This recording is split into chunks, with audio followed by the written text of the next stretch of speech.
good evening and welcome to Tucker Carlson Tonight. We're nearing the end of our second full week of total saturation Ukraine coverage. That means every channel, every hour of the day. So at this point, you'd think it would be obvious what exactly the fuss is about. After this much talking, you would assume every person in America would understand what crimes Donald Trump is being accused of committing. But no. Even now, the story still feels obscure and strangely light. There's nothing mysterious or weighty about it. We already know all of the facts. There's a transcript. And yet they still don't seem very shocking. And so maybe for that reason, our news anchors have been doing their very best to keep the blood pressure high. The game is boring, so the cheerleaders have to work overtime. Twice as hard.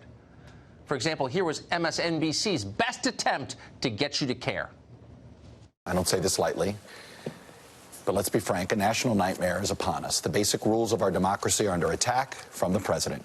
We begin tonight with a series of admissions by the president that all but assures his impeachment in the House of Representatives. This moment should arguably be a national emergency. The founding fathers would have considered it a national emergency if the president publicly lobbied multiple foreign governments to interfere in the next election. It's tough to say lightly, but this is the moment that we're at.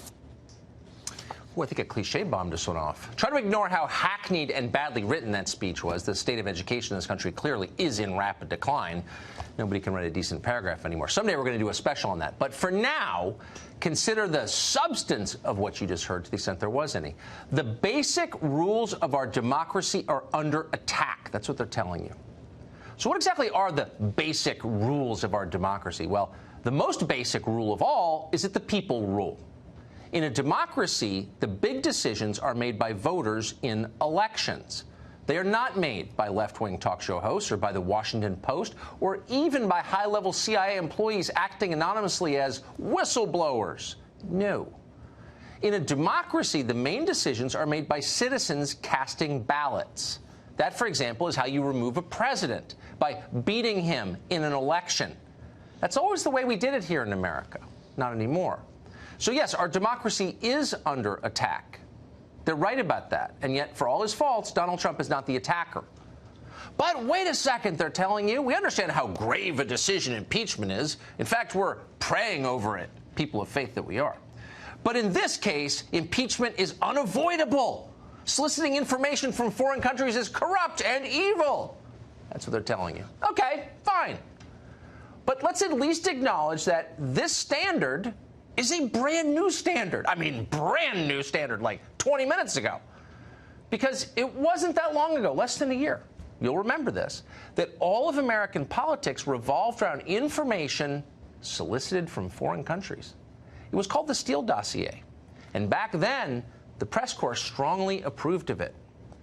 The allegations in this Christopher Steele dossier, and you went through the timeline very well a few moments ago, are stunning. There are actually substantial portions of what was in the Steele dossier, which was a raw intelligence document, that have indeed checked out. Based on our own reporting and word from numerous official sources, the dossier, in fact, is far from bogus. I think we're going to actually have to stop calling it the infamous dossier. Increasingly, it's the accurate dossier. Increasingly, it's the damning dossier. Increasingly, it's the dossier that is going to hang around the neck of the Trump administration and drag them down.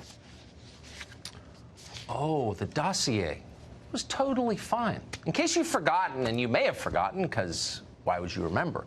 But Christopher Steele, who wrote the dossier, was a foreign intelligence operative.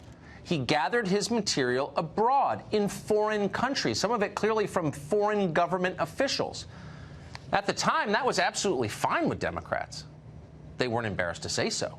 Clinton campaign staffer Brian Fallon tweeted this. We could give you a million examples. Here's one. Here's his tweet. I regret I didn't know about Christopher Steele's hiring pre-election. If I had, I would have volunteered to go to Europe and try to help him. Oh, okay. And by the way, if foreign interference is such a concern, and by the way, it should be a concern, then why aren't we more worried about foreign companies sending de facto bribes to the family members of connected politicians? There are a lot of those. We're picking on Joe Biden's son because it's in the news, but it could be a lot of people's sons. Trust me. But in the case of Biden's son, nobody thinks he's an expert on Ukrainian energy policy. He got the gig because of his dad. It was influence peddling, obviously. In this case, that's okay, though, for some reason. So let's just be totally honest. Let's stop lying if we can, just for a second. I know it's hard in modern America where everyone's required to lie all the time, but let's just be honest for this one moment. In Washington right now, there are no actual rules. Partisans simply invent standards for the purpose of destroying their political enemies. Just today, Hillary Clinton tweeted this from a late Democratic member of Congress, this quote: "If the impeachment provision in the Constitution of the United States will not reach the offenses charged here, then perhaps that 18th century Constitution should be abandoned to a 20th century paper shredder." It's Barbara Jordan, by the way. In other words, if the process doesn't reach the outcome that Hillary Clinton wants it to reach, she thinks we ought to scrap the Constitution. Oh. Probably not a question that concept appeals to Michigan Congresswoman Rashida Tlaib. This week, Tlaib told her constituents that the Democratic Party is now considering ways to arrest members of Trump's cabinet. Jailing them in Detroit would be a good option, she explained. Watch this. So they're trying to figure out, no joke, they're trying to figure out, well, is it the D.C. police that goes and gets them? No. Where do we hold them? So I just want you to know I will relay your message. I will tell them they can hold off those people right here in Detroit. We'll take care of them. And make sure they show up to the committee hearings. We won't hurt them. Yeah, just going to arrest them. That's not third world or anything. Arrest the cabinet. You got to give Tlaib credit for honesty anyway. She's not pretending to be prayerful like Nancy Pelosi. She's just saying what she really thinks. And she speaks for, unfortunately, quite a few people in her party. What we're watching here, what you just watched in that clip, is politics itself breaking down. That's not politics, of course. That's not the effort to persuade people, bring them over to your side through reason. No. That's something different. Modern partisans on the left don't want to just win the next election. Electoral power is too transient. Voters might change their mind in the election after that. It happened, by the way, in 2016. Democrats don't want to take that risk again. So they've moved on from the goal of winning votes to utterly destroying their opponents, their enemies. They want them imprisoned, as you just heard. They want their families intimidated. They want their supporters humiliated and demoralized. They want to vanquish rather than win over. That's not a good way to run a country, but it's an awfully effective way to maximize political power.